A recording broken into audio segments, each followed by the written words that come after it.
Hello and welcome student. आप सभी का स्वागत है द ऑनलाइन गुरु में। मैं हूं सुनील शर्मा।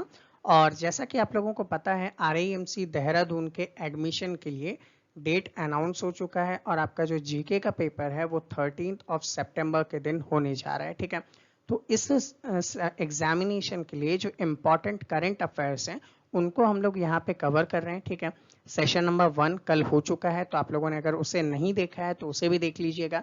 फिर आज सेशन 2 अगले दिन 3rd 4th एंड कंटिन्यू हम करने जा रहे हैं। ठीक है, तो यहाँ से आपके करंट अफेयर्स में बहुत सारे क्वेश्चंस आने की संभावनाएं या पॉसिबिलिटीज बनती है, तो इनको भी आप लोग एक बार देख कर जाइएगा। ठीक है, देखते हैं आज के हमारे स्टार्टिंग बेस से। तो आप लोगों को ये पता ही है कि गांधी जी का 150th birth anniversary India celebrate कर रहा है। ठीक है, तो आपको वो पहला काम करना है, कमेंट करके मुझे बताइए कि गांधी जी का जो बर्थ है वो किस दिन और किस ईयर में हुआ था। ठीक है, अब यहाँ पे गांधी जी का जब 150th बर्थडे हम सेलिब्रेट कर रहे हैं, तो इसके पहले 2014 के दिन इंडिया के जो प्राइम मिनिस्टर हैं नरेंद्र मोदी, इन्होंने एक इनिशिएटिव लॉन्च किया था। और ये इनिशिएटिव क्या था? Clean India campaign.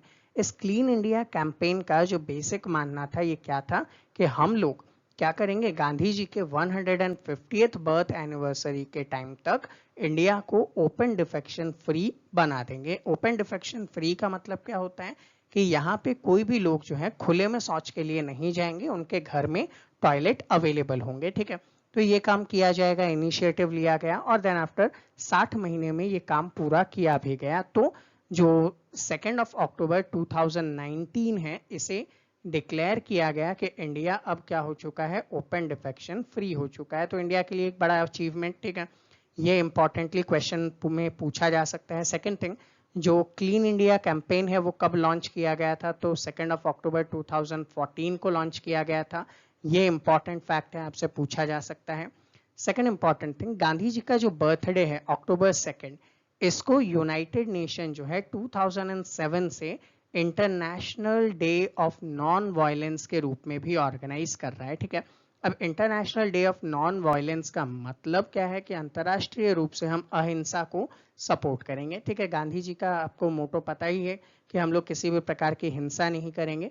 तो गांधी जी जब अहिंसा के समर्थक थे, तो उन्हीं के लिए यहाँ पे नॉन वायलेंस डे को सेलिब्रेट किया जा रहा है। ठीक है, तो ये भी इंपॉर्टेंट है कि आपसे पूछा जा सकता है international day of non violence किस दिन हम मनाते हैं। ठीक है, अगला जो इम्पोर्टेंट फैक्ट है, यहाँ पे आप लोगों ने देखा होगा कि प्राइम मिनिस्टर नरेंद्र मोदी जो हैं वो सी जिनपिंग, जो कि चाइना से रिलेटेड है, उनके साथ इंडिया में एक टूर पे देखे गए थे। ठीक है, एक मीटिंग में पाए गए थे।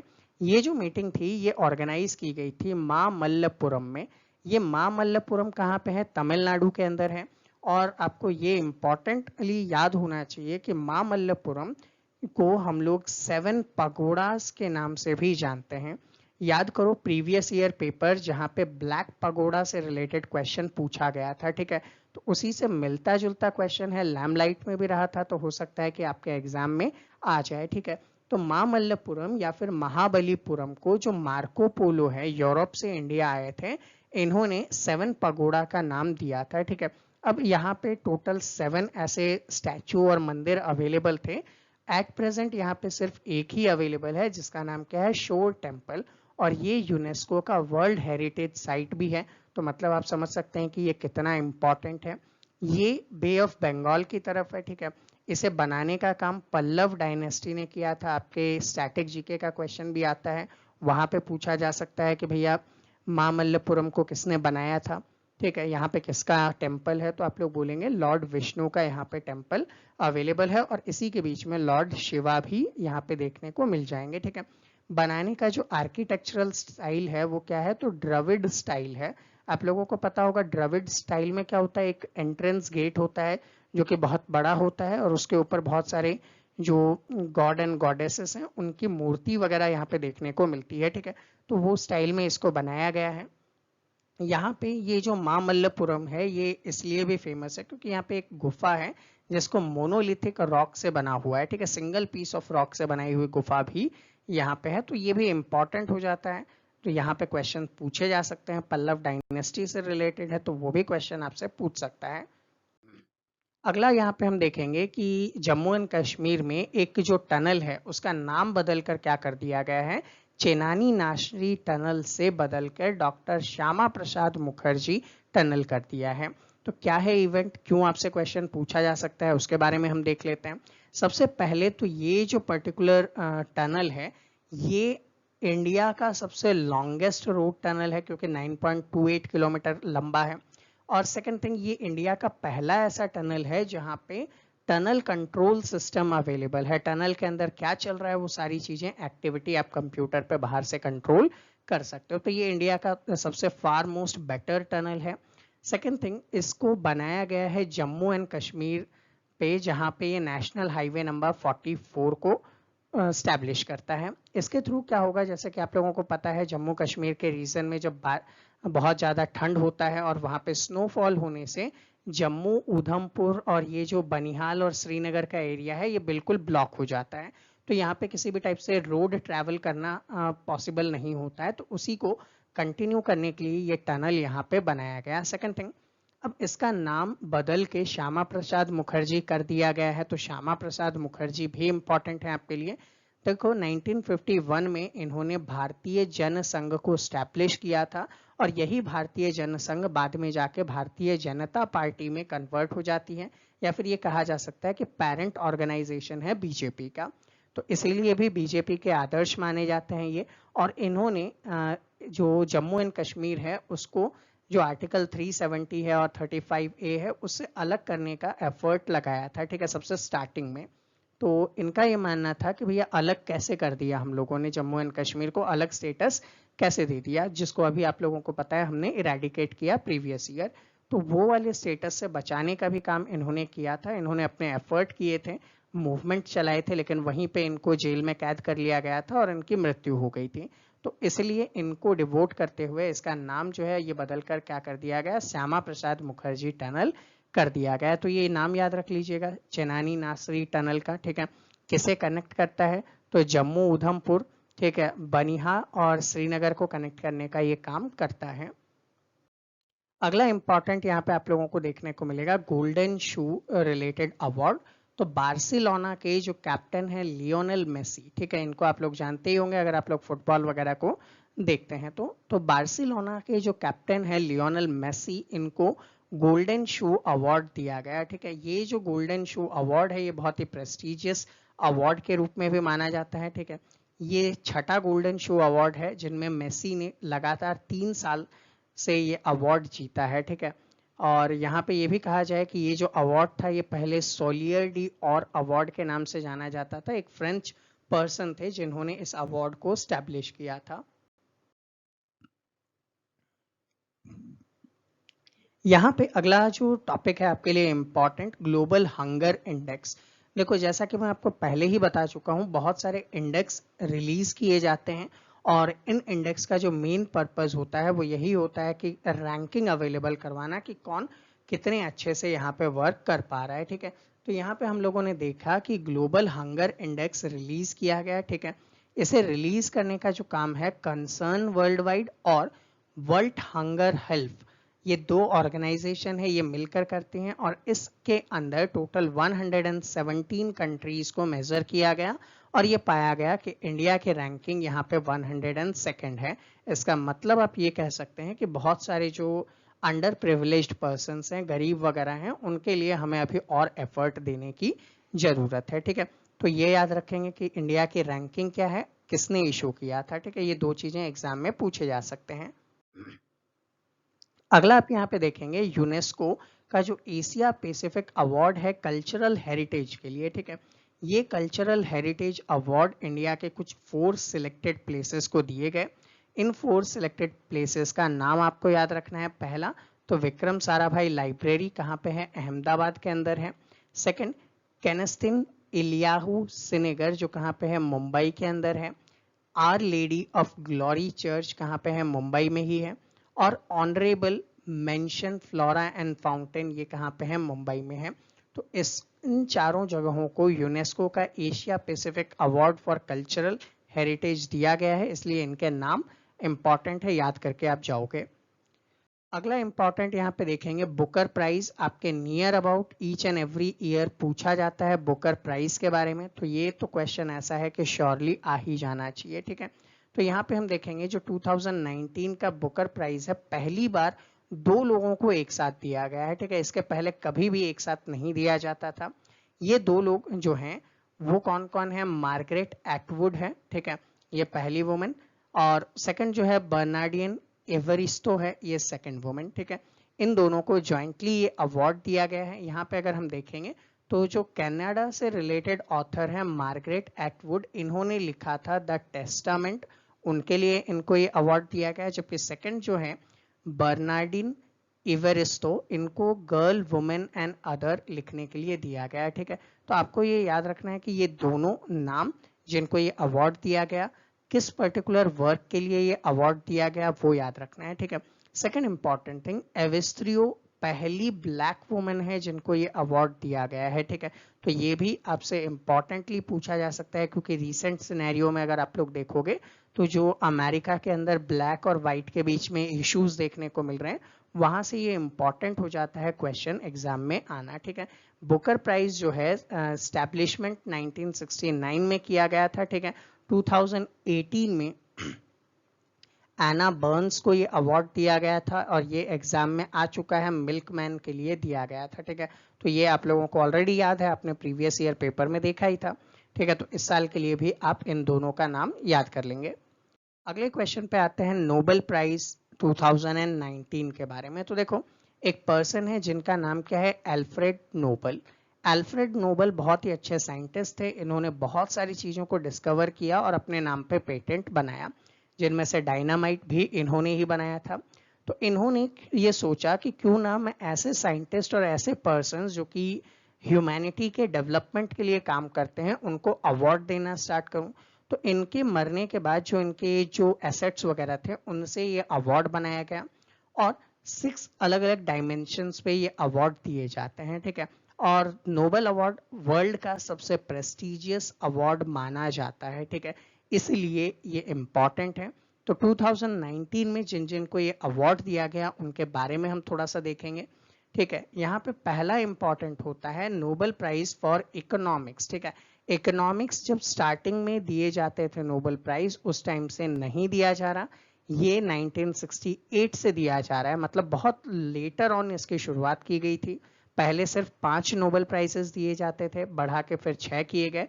तो इकोनॉमिक्स का जो नोबेल प्राइज है वो इंडिया के जो अभिजीत बैनर्जी हैं, उनकी वाइफ एस्टर डफलो है और इनके एक सहयोगी माइकल क्रैमर हैं, इन तीनों को कंबाइंड फॉर्म में दिया गया, ठीक है।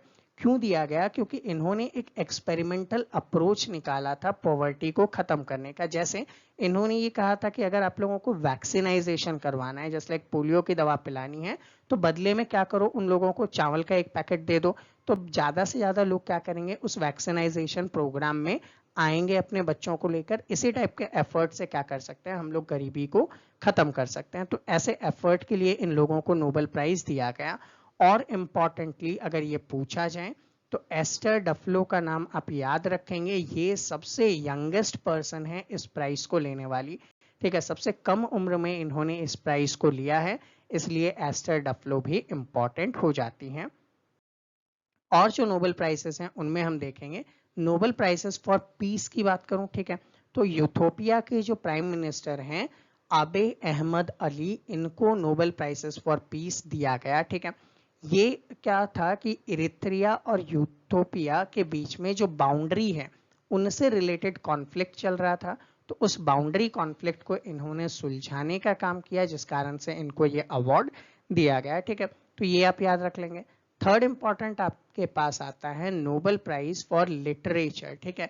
अब देखो, नोबेल प्राइज फॉर लिटरेचर आपके लिए इंपॉर्टेंट है, क्यों? क्योंकि ये सारे prize each and every year दिए जाते हैं, लेकिन 2018 में किसी कारणों से नहीं दिया गया था। तो इस साल क्या किया, 2018 और 2019 दोनों का एक साथ मिला के इन्होंने नोबेल प्राइज दे दिया, ठीक है। तो 2018 के लिए ये जो प्राइज था ये ओल्गा टोकारजुक को दिया, जबकि 2019 के लिए पीटर हैंडके को दिया गया था, ठीक है। तो इसको याद कैसे करोगे, लिटरेचर आप लिखोगे किससे, हैंड से लिखोगे, तो पीटर हैंडके, ठीक है। सेकंड थिंग, यहाँ पे अगर ये कहा जाए कि भैया लिटरेचर लिखते टाइम अगर आपको कोई टोके बीच में तो परेशानी होती है ना, तो टोकने से क्या हो जाएगा, टोकार्जुक। ठीक है, तो आप इजीली याद कर पाएंगे इन दोनों के नाम। अगला है नोबेल प्राइज फॉर केमिस्ट्री। ठीक है, नोबेल प्राइज फॉर केमिस्ट्री जो है John B Goodenough, M Stanley Whittingham, Akira Yoshino को दिया गया। आप केवल गुड इनफ, स्टेनले और योशिनो याद रखेंगे। ठीक है, इन तीनों को दिया गया। क्यों दिया गया? क्योंकि इन्होंने लिथियम आयन बैटरी की बहुत पहले डिस्कवरी की थी, जिसके मदद से आपके मोबाइल चार्जर्स, लैपटॉप वगैरह के जो बैटरीज वगैरह हैं, ये सारे हम लोग डेवलप कर पाते हैं। ठीक है, अब यहाँ पे आप लोगों के लिए एक होमवर्क छोड़ता हूँ। इन सभी फील्ड में किस किस इंडियंस को पहले प्राइज मिल चुका है और क्यों मिला है, वो भी आप लोग यहाँ पे कमेंट करेंगे। जैसे एक एग्जाम्पल दे दूं मैं, रविंद्रनाथ टैगोर को लिटरेचर का नोबेल प्राइज दिया गया था। ठीक है, इन्होंने क्या किया था, गीतांजलि लिखने का काम किया था। ठीक है, एक नॉवेल है, तो उसके लिए इनको अवार्ड मिला। तो ऐसे इंडिया के और कौन कौन से पर्सन्स हैं जिनको नोबेल प्राइज दिया गया? ठीक है, उनके नाम आप लोग यहाँ पे कमेंट करो। ठीक है, अगला यहाँ पे बात करेंगे हम लोग नोबेल प्राइज फॉर मेडिसिन का। ठीक है, मेडिसिन के लिए जो काम किया उनमें जो प्राइज दिया गया है, एक तो है रैटक्लिफ को, ठीक है, दूसरे हैं विलियम केल्न को और तीसरे हैं जॉर्ज स्मेंजा को। इन तीनों लोगों ने ये रिसर्च में बताया कि अपनी बॉडी में ऑक्सीजन का किस टाइप से यूज किया जाता है। ठीक है, हमारी बॉडी ऑक्सीजन को किस टाइप से यूटिलाइज करती है, उसको बताने के लिए इनको ये नोबेल प्राइज दिया गया। और लास्ट नोबेल प्राइज जो कि किसका है, फिजिक्स का नोबेल प्राइज है। ठीक है, यहाँ पे फिजिक्स के नोबेल प्राइज की बात करें तो ये प्राइज दिया गया है स्विट्जरलैंड के एक साइंटिस्ट हैं माइकल मेयर, ठीक है, डेनियर क्विलॉज और कनाडा अमेरिका के जेम्स पेबल्स। ठीक है, इन तीन लोगों को ये अवार्ड दिया गया फिजिक्स का। ठीक है, इन्होंने जो एक्सो प्लैनेट होते हैं, अपने अर्थ के बाहर जितने भी प्लैनेट्स होते हैं, उनकी डिस्कवरी के ऊपर काम किया था। ठीक है, तो ये नोबेल प्राइज सबके नाम आपको याद होने चाहिए। ठीक है, इंपॉर्टेंटली आप लोग इसको याद करके जाओगे। अगला इंपॉर्टेंट टॉपिक यहाँ पे देखेंगे, AIBA का वुमेन वर्ल्ड बॉक्सिंग चैंपियनशिप 2019 होता है, उसके बारे में हम यहाँ पे देखेंगे। तो आपको पता चलेगा कि ये जो वर्ल्ड बॉक्सिंग चैंपियनशिप है, ये कहाँ पे हुआ था, रशिया के अंदर हुआ था। और इंडिया की जो मंजू रानी है, ठीक है, इन्होंने 48 किलोग्राम में हिस्ट्री रचते हुए ये इंडिया की फर्स्ट वुमेन बॉक्सर बनती हैं जिन्होंने यहाँ पे अवार्ड जीता। ठीक है, फाइनल्स के अंदर गई थी ये, लेकिन फाइनल्स में ये हार गई थी। ठीक है, उनको सिल्वर मेडल यहाँ पे दिया गया। तो ये किनसे हारी थी, तो एकात्रिनियोल पैल्टुवा से ये हारी थी। ये रशिया की प्लेयर है।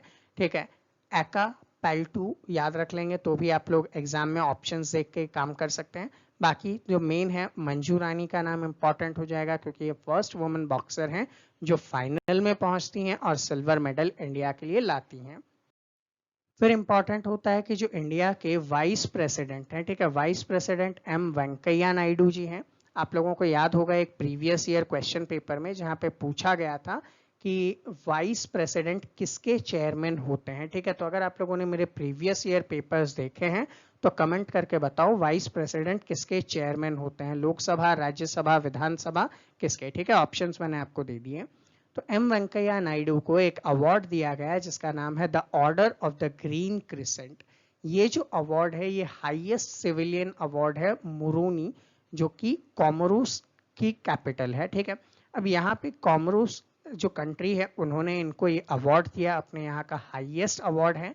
ठीक है, ये इंपॉर्टेंटली आप लोग याद रखेंगे किस कंट्री का है और इंडिया में किसे ये अवार्ड दिया गया। ठीक है, तो साथ ही साथ ये भी कमेंट कर दो कि इंडिया का सबसे हाईएस्ट जो अवार्ड है, सिविलियन अवार्ड, वो कौन सा है। ठीक है, कमेंट करो। अगला हम देखेंगे Indira Gandhi award for national integration. ठीक है, ये अवार्ड दिया गया चंडी प्रसाद भट्ट को। आपको बेसिकली इन अवार्ड्स में क्या करना होता है, अवार्ड का नाम याद करना होता है, साथ ही साथ में आप लोगों को ये याद करना होता है कि ये अवार्ड किसे दिया गया। ठीक है, तो यहाँ पे Indira Gandhi award for national integration जो है ये दिया गया किसको, चंडी प्रसाद भट्ट को। ठीक है, चंडी प्रसाद भट्ट को बहुत सारे अवार्ड दिए गए हैं। ठीक है, ये बेसिकली एनवायरनमेंट से रिलेटेड वर्क करते हैं। ठीक है, अब इस अवार्ड के बारे में बात करें तो ये जो अवार्ड है 31 अक्टूबर 1984 जबकि इंदिरा गांधी का देहांत हुआ था उसके बाद से दिया जाना स्टार्ट किया गया है, ठीक है।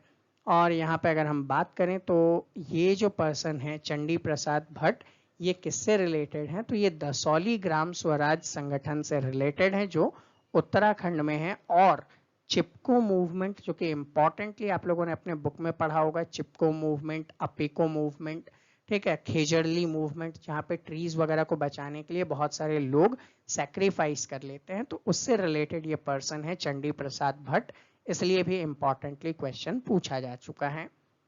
अगला हम देखेंगे वर्ल्ड एथलीट चैंपियनशिप के बारे में, ठीक है। तो वर्ल्ड एथलीट चैंपियनशिप जो है ये ऑर्गेनाइज किया गया international association of athlete federation के द्वारा। कहाँ पे, दोहा के अंदर, जो आपको पता है कहाँ पे है, कतर में है। यहाँ पे अगर बात करें तो जो विनर है नोह लाइल्स और निकलस कॉल, ठीक है, ये जर्मनी के हैं, यंगेस्ट गोल्ड मेडलिस्ट लेने वाले पर्सन हैं, तो इनका नाम आप लोगों को यहाँ पे याद रखना है। इंडिया इस अवार्ड में 7th आता है इस चैंपियनशिप के अंदर, ठीक है। और ये 7th आता है 100 मीटर के रेस में, 6th आता है 400 मीटर में। ये रैंकिंग आपको रिस्पेक्टिवली याद नहीं रखनी है, आपको इन दोनों पर्सन के नाम याद रखने हैं, कौन ऑर्गेनाइज करवाता है और कहाँ ऑर्गेनाइज करवाया गया था, ये 3 चीजें आपको याद रखनी है। अगला हम देखेंगे ग्लोबल कॉम्पिटिटिवनेस इंडेक्स। जैसा कि मैं आपको ऑलरेडी बता चुका हूँ, जितने भी रैंकिंग होते हैं, जितने भी इंडेक्स होते हैं, ये पर्टिकुलर इशू किए जाते हैं, उसके पीछे पूरा लॉजिक क्या होता है कि हम लोग इजीली कंपेयर कर सकें, ठीक है। तो कंपेरेबिलिटी को जांचने के लिए यहाँ पे किया जाता है। अब यहाँ पे देखेंगे इंडिया की इसमें रैंकिंग क्या आई, 68th रैंकिंग आती है। इसको जारी कौन करता है, तो वर्ल्ड इकोनॉमिक फोरम जारी करता है, ठीक है। यहाँ पे हम देखेंगे सिंगापुर जो था ये वर्ल्ड का सबसे ज़्यादा कॉम्पिटिटिव कंट्री माना जाता है। दैट मीन्स वहाँ पे इजीली आप लोग कंपटीशन के थ्रू वर्कआउट कर सकते हैं, इकोनॉमी बूस्टअप से रिलेटेड वर्क भी आप लोग यहाँ पे कर सकते हैं, ठीक है। तो इंडिया की रैंकिंग आपको याद रखनी है, वर्ल्ड में कौन फर्स्ट है वो याद रखना है, और कौन इशू करता है, ये 3 चीज़ें आपको यहाँ पे याद रखनी है। अगला हम देखेंगे इंडिया में वंदे भारत एक्सप्रेस चलाई गई थी, ठीक है। होम मिनिस्टर अमित शाह ने इनॉग्रेट किया था वंदे भारत एक्सप्रेस को। रिसेंटली हमने देखा कि दिल्ली से लेकर कटरा जो कि जम्मू कश्मीर है, यहाँ पे 2nd Vande Bharat express train चलाई गई थी, ठीक है। ये इंडिया की सबसे फास्टेस्ट ट्रेन के रूप में मानी जाती है, जिसका स्पीड 160 किलोमीटर पर आवर है, ठीक है। यहाँ पे अगर आप देखोगे तो पहली ट्रेन जो कि दिल्ली टू वाराणसी के बीच में चली थी, कई एग्जाम्स में इसको पूछा है, ठीक है, कहाँ से कहाँ तक चली थी, तो उसके लिए आप इसके भी इंपॉर्टेंटली याद रखेंगे, ठीक है। तो दिल्ली टू वाराणसी तो पहली ट्रेन थी, जबकि सेकंड जो है ये दिल्ली टू जम्मू एंड कश्मीर के कटरा तक चलाई गई है, ठीक है। ये वैष्णो देवी टेम्पल जो है वहां तक कनेक्ट करने का काम करता है। अगला इंपॉर्टेंट हमने देखा कि 11th डिफेक्सपो का ऑर्गेनाइजेशन किया गया। अब आप बोलेंगे डिफेक्सपो क्या होता है, तो देखो डिफेंस से रिलेटेड एक्सप्लोरेशन किया जाता है, मतलब डिफेंस में जितने भी इक्विपमेंट्स हैं, जैसे लाइक मिसाइल हुआ, टॉर्पीडो हुए, प्लेन हुए, उन सभी के प्रोटोटाइप यहाँ पे लोगों के लिए दिखाए जाते हैं, ठीक है। तो आप लोग यहाँ पे जाकर देख सकते हो कि किस किस टाइप के हेलीकॉप्टर, प्लेन्स वगैरह को यहाँ पे यूज किया जाता है, ठीक है। ये कहाँ पे ऑर्गेनाइज किया गया, तो आपको याद रखना है लखनऊ के अंदर ऑर्गेनाइज किया गया। और इसका जो थीम है, ये थीम क्या था, the emerging defence manufacturing hub. ये 2 लाइनें आपको यहाँ पे याद रखनी है। अगला इंपॉर्टेंट अब हम देखने वाले हैं कुछ आर्मी, नेवी या फिर मिलिट्री से रिलेटेड एक्सरसाइजेस। अब क्या होता है, बेसिकली हर टाइम तो वॉर नहीं होगा, तो इन लोगों को वॉर की सिचुएशन में ट्रेन करने के लिए एक दूसरे के साथ ये क्या करते रहते हैं, एक्सरसाइजेस करते रहते हैं। तो आपको यहाँ पे जितने भी एक्सरसाइजेस के बारे में मैं बताऊंगा, सिर्फ और सिर्फ नाम याद रखना है, किस किस के बीच में होता है और कहाँ पे होता है, ये 3 चीजें याद रखनी है। डेट आपको कभी भी याद नहीं रखना, ठीक है।